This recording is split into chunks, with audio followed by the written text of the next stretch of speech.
2 days before Christmas Eve, my daughter-in-law looked me dead in the eye and delivered a sentence I will never forget. The best gift would be if you disappeared from this family. The dining room went completely silent. My son David sat right next to her, staring blankly at his plate, quietly nodding along. He didn't defend me. He didn't utter a single syllable to correct his wife. They genuinely thought they were finally cutting the dead weight so they could enjoy their dream holiday in the beautiful, sprawling house they lived in. But what they completely forgot is that I bought that house. I paid the mortgage. I funded their entire comfortable lifestyle. So I decided to give them exactly what they asked for. I vanished, but not before selling the house out from under them, canceling their catered dinner, and leaving a note on the fridge that silenced them forever. Drop your city in the comments below, and let's begin. My name is Jeanette Hawkins. I am 68 years old, a widow, and until recently I believed that letting my son and his wife live with me would help them get on their feet.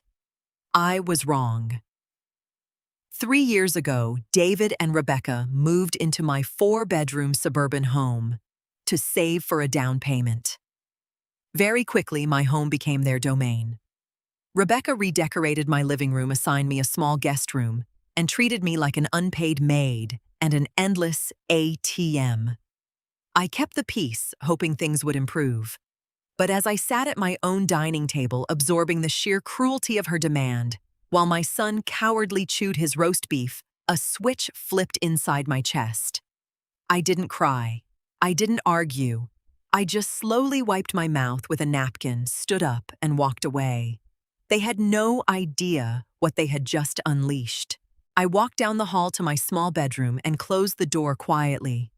I didn't pack my bags right then, and I certainly didn't shed a single tear for 2 people who viewed my existence as a burden.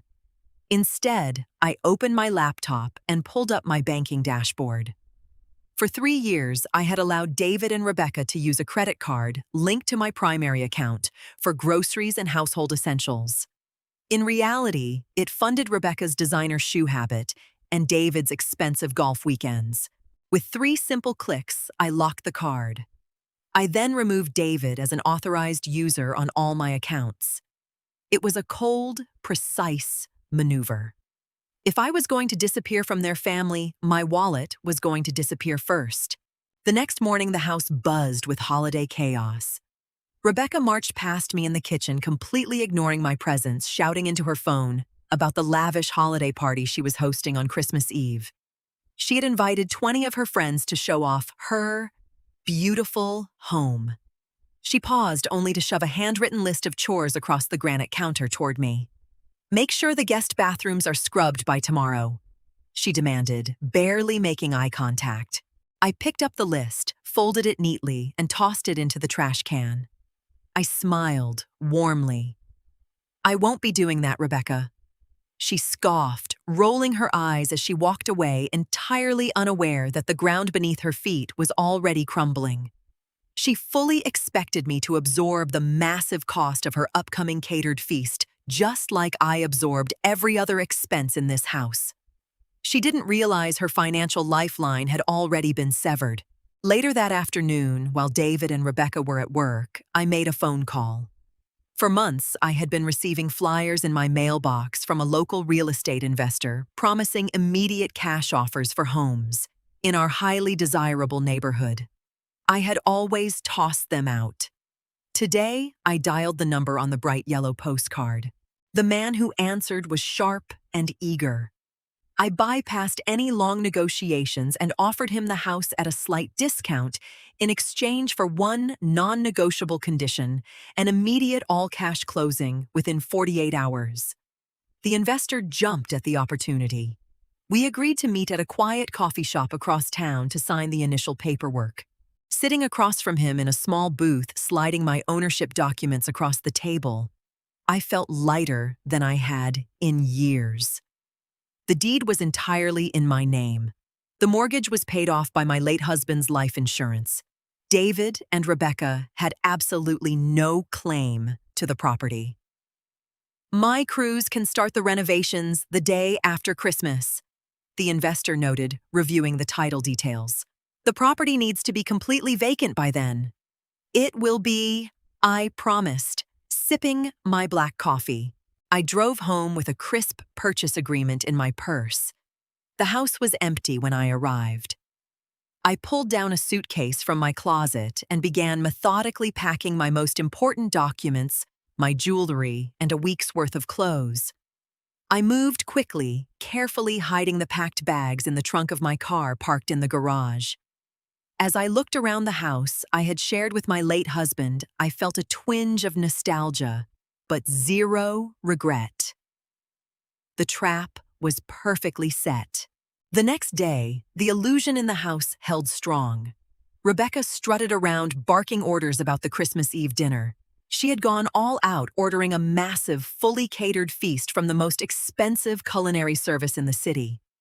The balance was over $2,000. She had placed the order using the credit card she assumed was still active and linked to my account. While she was out getting her nails done, I sat in my room and dialed the catering company. I explained that I was the primary account holder for the card on file and that I was officially revoking authorization for the charge.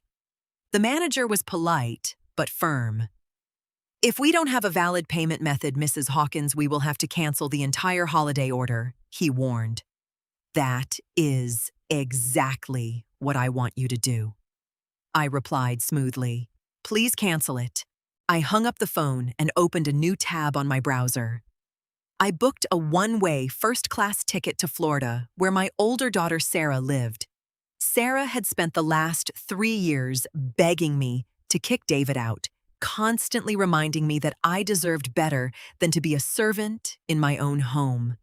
I hadn't told her my plan yet, wanting to surprise her for the holidays. Downstairs, I could hear David come through the front door, laughing loudly on the phone with one of his friends about the upcoming party. They were so blinded by their own arrogance, so secure in their entitlement, that they never once stopped to consider what would happen if the person paying for their entire existence simply stopped playing along. The countdown was quietly ticking away. That evening, the tension in the house was thick, though only I knew the real reason why. Rebecca cornered me in the kitchen, her hands planted firmly on her hips. "You haven't cleaned the guest bathrooms," she snapped, pointing toward the hallway. "And my friends are arriving tomorrow evening. I need you to stay out of the way during the party. You can stay in your room." I looked at her, truly seeing the sheer audacity of this woman my son had married. I simply nodded. "Don't worry, Rebecca. You won't even know I'm here." She smirked, clearly satisfied that she had put me in my place. "Good.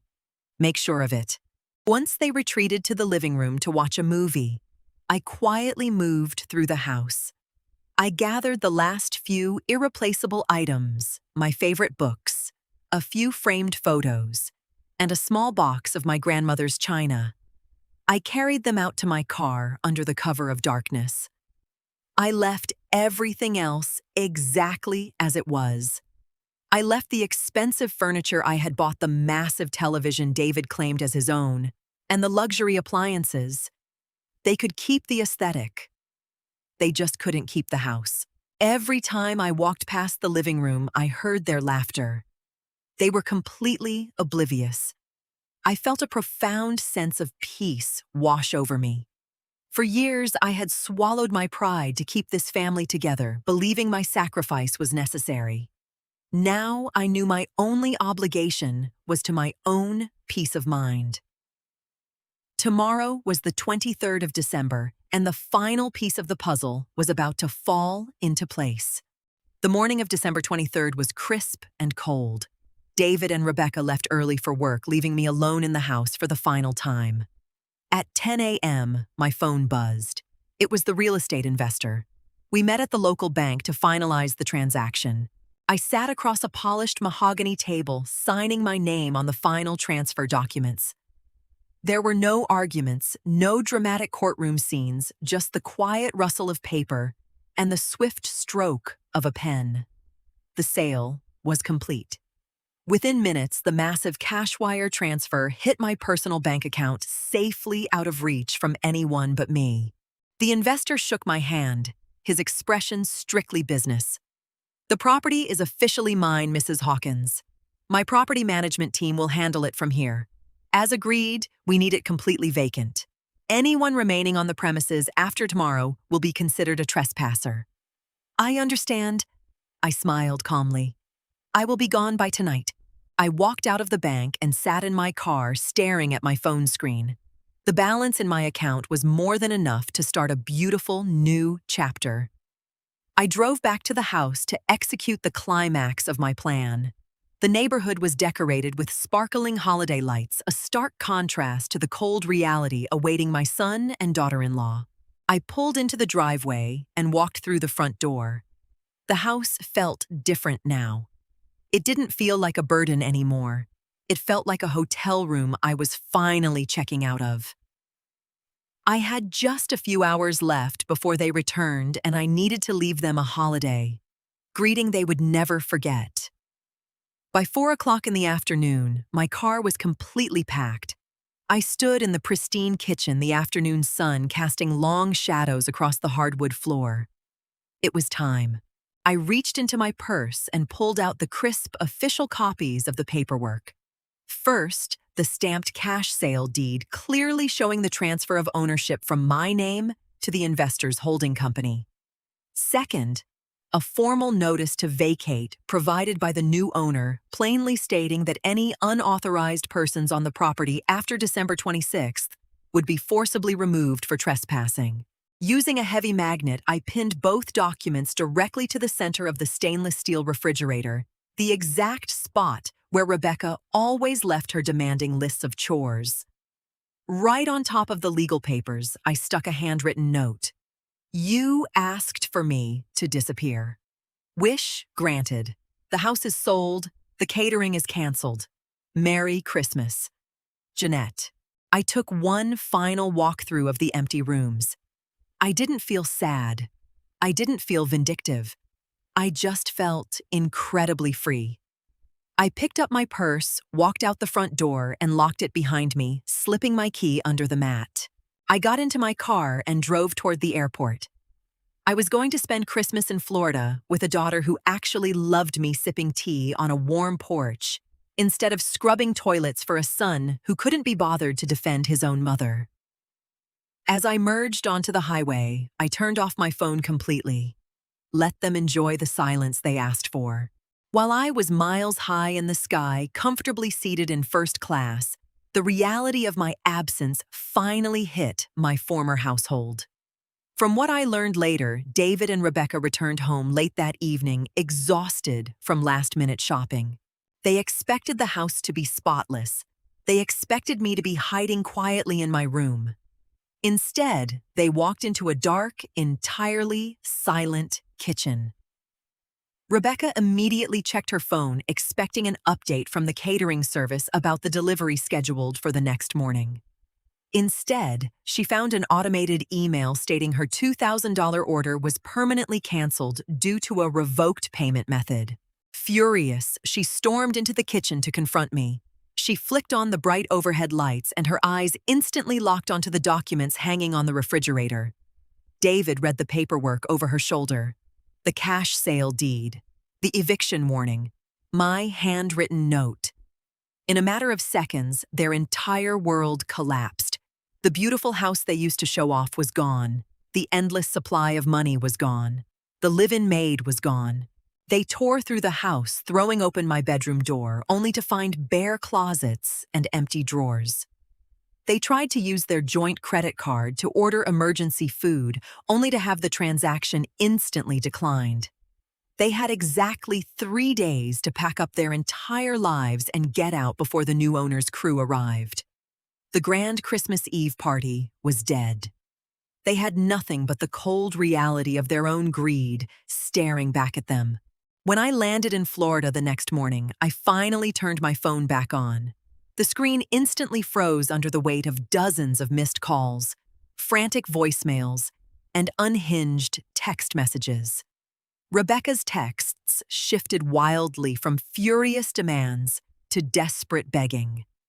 David's messages were a panicked blur, asking how I could leave them homeless right before the holidays. They had spent years taking everything I provided for granted, and now they were suffocating in the vacuum I left behind. As I stood by the baggage carousel, my phone began to ring again. It was David. I decided to answer it. "Mom!" He shouted, his voice trembling with panic. "What did you do?" "The card is declining. We don't have the house. Where are you?" I held the phone to my ear, my voice absolutely calm and steady. "I gave your wife exactly what she asked for, David. She wanted me to disappear from this family, and you sat there and agreed with her. So I removed myself, my house, and my money from your lives." "You can't do this," he pleaded. "We have nowhere to go." "You are a grown man," I replied smoothly. "You have 3 days to figure it out. Do not call this number again." I didn't wait for his response. I ended the call, went into my settings, and permanently blocked both of their numbers. I grabbed my suitcase from the carousel, walking out into the warm Florida sunshine, where my daughter Sarah was waiting with a massive smile and open arms. 3 months have passed since that chaotic Christmas Eve, and the dust has finally settled. Without my endless financial cushion, David and Rebecca faced a brutal reality check. They had to scramble to move their belongings into a cramped, overpriced one-bedroom apartment on the noisy, industrial side of town. The sheer volume of Rebecca's designer clothes didn't even fit in their new tiny closet, forcing her to sell most of her prized wardrobe online just to cover their immediate moving expenses. Rebecca had to pick up extra shifts at work just to afford their basic groceries, and David had to sell his expensive golf clubs to pay their utility deposits. I heard through the grapevine that Rebecca even tried to call my daughter Sarah, attempting to play the victim and demanding to know my new address. Sarah simply laughed, reminded Rebecca of her own cruel words, and hung up the phone. The days of lounging in luxury on my dime were permanently over. They were finally learning the hard way that when you bite the hand that feeds you, you eventually starve. Meanwhile, my life has blossomed into something truly beautiful. I used a portion of the house sale money to buy a bright, sunny little condo just 10 minutes down the road from Sarah. I spent the last few weeks decorating it exactly how I wanted, no one complaining about my taste. No one demanding I change the curtains, and absolutely no one treating me like a maid. I no longer wake up dreading the day. There are no more demanding chore lists taped to my fridge and no more passive-aggressive sighs when I walk into my own living room.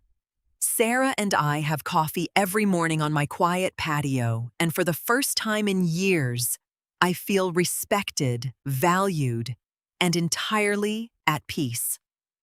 Reclaiming my boundaries and my financial independence was the greatest gift I could have ever given myself. I learned that you cannot pour endless love and resources into people who only view you as a convenient ATM. Sometimes, the absolute strongest thing you can do is just walk away and let the consequences do the talking.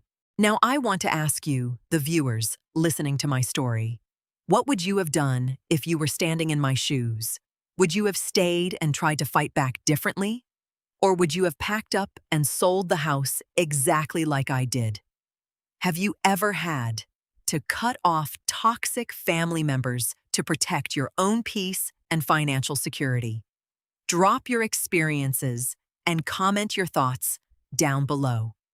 If you enjoyed this story, please hit that like button, subscribe to the channel, and turn on the notification bell so you never miss an update. And if you want to see how far justice can really go, make sure to click on one of the 2 videos popping up on your screen right now. Thank you so much for watching until the very end.